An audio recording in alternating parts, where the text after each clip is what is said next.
Hello everyone, it's Wednesday and you're watching Within the Frame. I'm Kim Bo-kyung. A trilateral summit between Seoul, Washington and Tokyo is scheduled to take place soon, as is a key joint military exercise between South Korea and the U.S. Prior to such big upcoming events, North Korean leader Kim Jong-un reportedly spent 2 days visiting major factories producing tactical missiles and launch systems, less than a week after a 3-day visit to other arms manufacturing facilities. So how are Seoul, Washington and Tokyo going to enhance their cooperation, and what will be North Korea's reaction? For an in-depth analysis, we have invited Doctor Go Myong-hyun, a senior fellow at the Asan Institute for Policy Studies, into the studio. Dr. Go, welcome to the show. Good to be here. And we also have Professor Brian Myers from Dongseo University. Good to see you, Professor Myers. Good to see you too.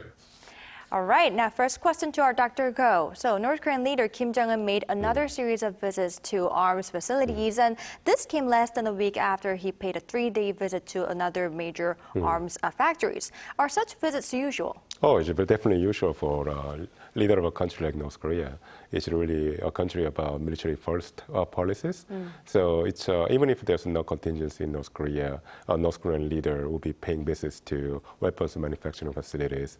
But in this case, I think Kim Jong-un is trying to send multiple messages at the same time.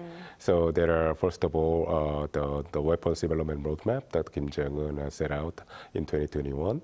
And then so Kim Jong-un probably wants to show off to the rest of the world that his plan to develop and then upgrade North Korea's conventional nuclear capabilities are on schedule. There's that. And also there's a message to South Korea and the United States showing that despite all the internal and external pressure that the regime is facing, North Korea has no problem increasing its level of threat. And thirdly, I think another factor that's in the background is the upcoming joint military drills, the scheduled military drills between South Korea and the United States, and especially the fact that Kim Jong-un visited a missile manufacturing factory, and also as other relevant munitions factories, show that Kim Jong-un might be setting the ground to test or carry out exercises involving those tactical missiles.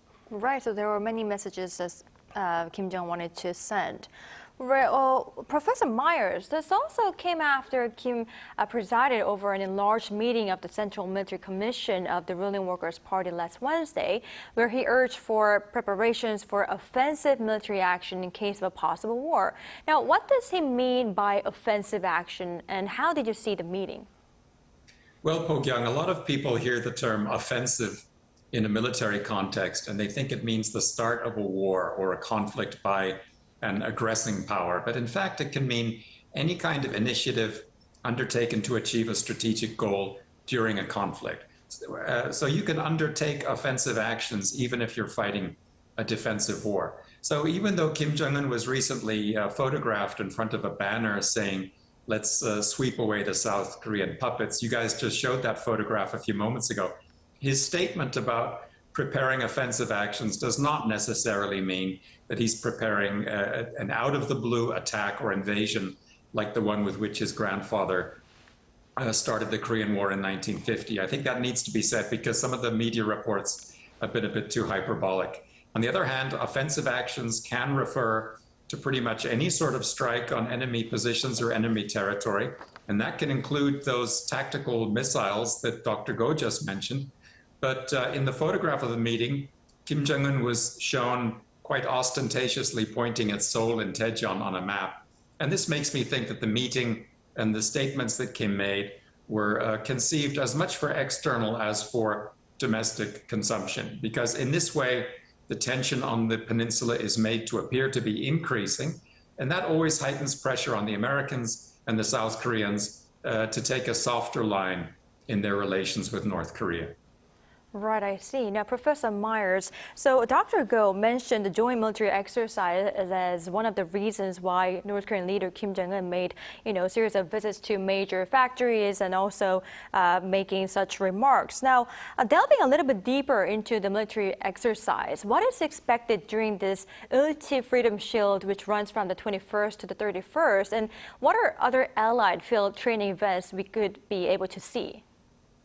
Well, these are supposedly defensive exercises in which the alliance simulates the protection of South Korea from external attack. So they are computer-based, yes, but they're pretty large-scale training events with twice as many field training exercises as usual. And it involves Americans and South Korean units with other UN command member states like Canada in secondary augmenting roles. And apparently, the interesting thing is that these exercises are going to reflect insight gained from the ongoing war in the Ukraine.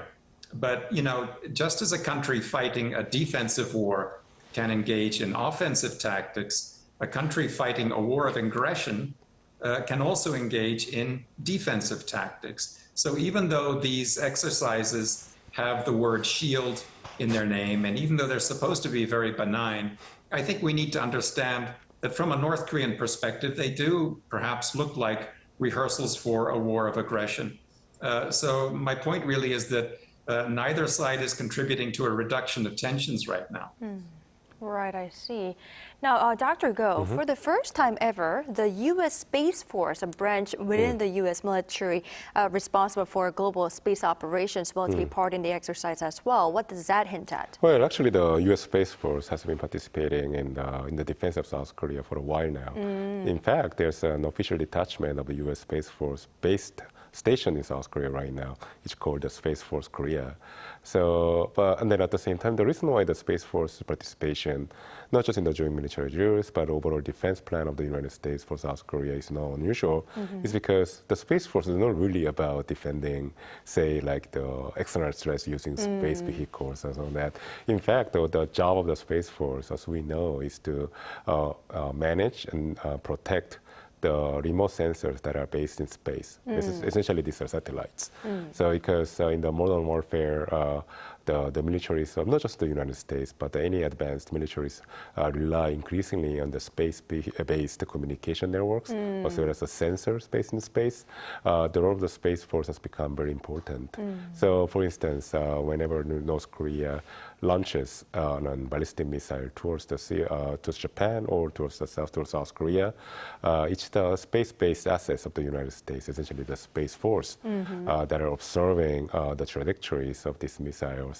And if there's a contingency in the Korean Peninsula and say North Korea indeed prepares to attack South Korea or Japan with ballistic missiles, then it will be the job of the Space Force to detect these launches beforehand so that the other branches of the US and South Korean militaries can react. So that's the role of the Space Force. And this is a reflection of the fact that the United States is trying to implement a new military doctrine called multi-domain operations. And the multi-domain here refers to not just the three traditional geospatial domains of air, land, and sea, but also it includes now the electromagnetic spectrum, cyberspace, as well as space. So, and then these are essentially a very multi-layered, multi-domain operation framework that the United States military is trying to implement right now. So it's only natural for the Space Force of the United States to participate in the joint military drills. Right, so military cooperation is becoming more comprehensive. Exactly. Right, I see. Now, moving on to the Trilateral summit that is going to take place at Camp David this week, Dr. Go. According to the Wall Street Journal, part of the three countries' agenda is going to include the discussion on training for tracking and destroying the ballistic missiles using radar, satellite, and weapon systems. Now, what are the joint military exercises between three countries like right now, and what does this change mean? This is, again, it's more about officializing this kind of joint military drills or security cooperation between Korea, Japan, and the United States. In fact, only last month, the navies of Korea, the Naval Self-Defense Force of Japan, and the U.S. Navy have conducted a joint military drills where they indeed did exactly what your question has outlined, trying to detect and then follow the trajectory of a North Korean ballistic missile. So in that sense, I think these kind of exercises have been in place. And then what the three countries are trying to do right now is to normalize such cooperation, because as we all know that there's a lot of, I would say, resistance to the idea of a Korea-Japan cooperating in the defense matters in South Korea especially. And I think especially the United States wants to use the symbolism of a trilateral summit taking place in a historical space such as Camp David to normalize this kind of security cooperation between Korea and Japan going forward. So many of the agenda items that are included in the summit, where they're going to discuss this kind of joint military drills between Korea and Japan and the United States, are already being carried out. So it's more about sending a message and to especially the Korean audience that this is a normal procedure going forward, because now Japan has always been part of the important component of the defense of South Korea. And now United States and South Korea want to show to the South Korean public that this has always been the case and will be the case going forward, therefore normalize the role Japan has in defense of South Korea. Right, so it's all about institutionalizing. Exactly. Right, I see. Now, Professor Myers, so speculation is also high that the three countries may hold trilateral meetings on a regular basis, with the media outlets saying that the countries' officials of NSC will meet at least once a year. And they're also expected to set up a so-called crisis hotline. And what do such measures hint at? Well, any high-ranking meetings like that or summits between the leaders are always going to be, I think, primarily symbolic events, because the real work is done by people lower down on the totem pole. And trilateral summits with the Japanese, the South Koreans, and the American leaders would be no different, although I think the symbolizing of fraternity and cooperation would be especially significant here, as Dr. Go says, because of the historically troubled relationship between the Japanese and South Koreans. And precisely because of that history, I think these displays of cooperation are going to arouse a lot more controversy here in South Korea than in Japan. And the chairman of the opposition party here in South Korea, Lee Jae-myung, has just expressed very strong criticism of any sort of military partnership between the two countries. And that's significant because it indicates what the Americans are afraid of, namely that a change in government would mean the end of cooperation, would mean everything going back to where it was. So the summits, I do think, are designed to habituate the South Korean public, to get the South Korean public used to the idea of working together with Tokyo. And I think that also explains why President Yoon made such strongly pro-Japanese remarks yesterday on a national holiday, which is usually reserved for nationalist, if not Japan-bashing rhetoric. So if the three leaders or their national security advisors can meet regularly and often over the next 3 or 4 years, it'll be harder, or so the Americans hope, for a new South Korean president to go back to the sort of anti-Japanese posture that we saw from the Blue House during the Moon Jae-in administration. Right, I see. Now, Professor Myers, this just popped up in my mind. We know that there are some lingering issues between Seoul and Tokyo, or for example, the release of the Fukushima wastewater. But how do you believe such issues should be dealt with for the two countries to move forward? Well, that's a tough question. It's kind of a minefield for an American to enter, because the feelings, the emotions are so high on both sides. But I do tend to agree with the narrative that it's really in South Korea's interests to cooperate more closely with Japan. Now, here, there are many people who believe that this would mean a loss of sovereignty for South Korea. But I think, on the other hand, that if Japan and South Korea can put aside their differences, they can probably assert themselves more effectively vis-a-vis the Americans. Right, I see. Now, Dr. Go, staying on the trilateral summit front. So, first Deputy Director of National Security, Kim Tae-ho, he said that the three countries will launch multiple consultative bodies, not just in the fields of military sharing, information sharing, but also on AI, cybersecurity, and economic security as well. How do you see this? Well, I think it is essentially a natural extension of the alliance deepening that the United States is trying to carry out, not just with Korea, but also with Japan. So I think in a way, what the Deputy National Security Advisor Kim Tae-ho is pointing at is that the trilateral security cooperation between Seoul, Tokyo, and Washington is going to also become comprehensive. So, but then I think this is exactly the reason why I'm looking forward to reading the joint statement that will be issued after the trilateral summit in Camp David on August 18th, because I think it's going to be essentially the repetition of the joint statements that United States have issued with Korea and Japan respectively in the last 2 years. So it'll be pretty much the same message, but then the only difference being this time that there's a mention of the trilateral cooperation between Korea, Japan, and the United States. So in that sense, I think this is essentially the evolution of the alliance architecture that the United States is trying to have in Northeast Asia. So at the same time, this is echoes of the AUKUS agreement that Australia, United Kingdom, and the United States have reached a couple of years ago. So AUKUS started out primarily as a military cooperation in a narrow sense to build nuclear submarines for Australia based on the partnership between not just including Australia, but also United Kingdom and the United States. We are seeing echoes of that in this trilateral alliance between Korea, Japan, and the United States. So essentially, this is going to be another unilateral alliance or unilateral mechanism that, unlike what President Yoon has said, so it's rather than being a mini NATO, I think it's going to be more like an AUKUS for Northeast Asia. So we're going to see, if the United States expectation plays out, then I think we're going to see a lot of deepening of the relationship and cooperation between Seoul and Tokyo going forward. Right. Now, Professor Myers, I'd like to also tap on the responses from other countries as well. Now, the official said the joint statement will explicitly mention North Korea, while it will not use language targeting China. What kind of provocative actions might we expect in turn from Pyongyang?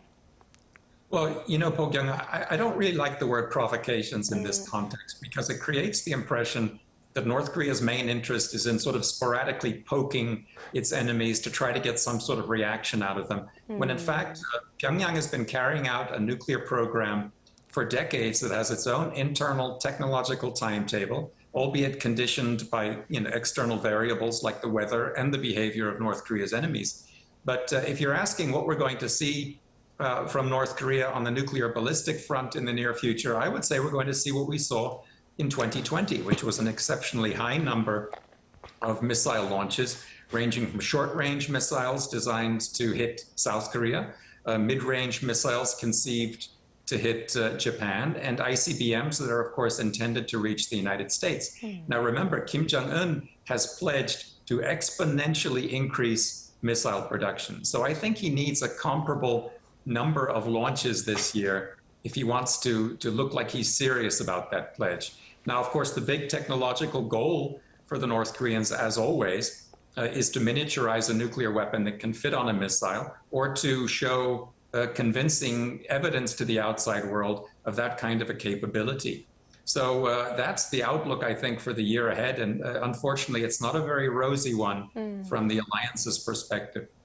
Right. Now, Professor Myers, we cannot leave out China's reaction. And China has been criticizing the Camp David summit, calling it is an attempt to create a mini NATO, as our Dr. Go previously mentioned. Could you tell us details on how China is viewing this summit?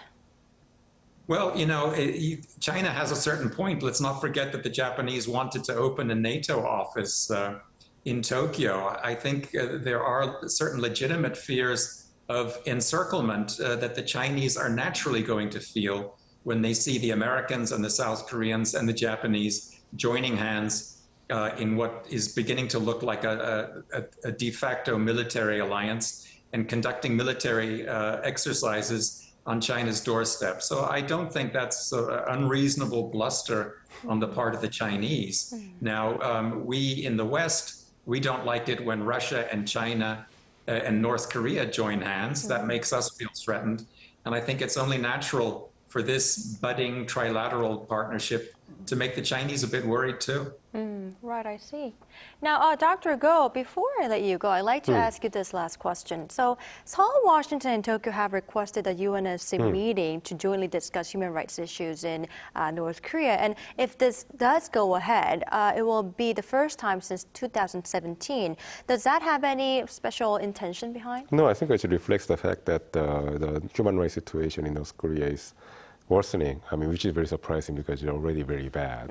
And the reason is because North Korean people have been subject to ever-increasing oppressive measures by the regime due to the pandemic control measures, but also as the effort by the regime to control the spread of South Korean dramas and even like South Korean linguistic expressions, which are punishable by death if you are found using, say, like practicing South Korean expressions. Right, right. Despite the fact that North Korea and South Korea share the same language.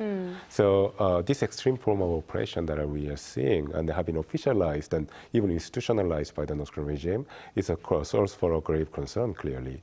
And we have to remember again that this marks the 10th year of the establishment of the Commission of Inquiry of a North Korean human rights situation. So the Commission of Inquiry issued a landmark report saying that characterizing the human rights situation in North Korea as being grave, systematic, and widespread. We are seeing that in the 10 years since the COI, DPRK has issued a landmark report, the situation in human rights situation in North Korea hasn't improved at all, has only worsened.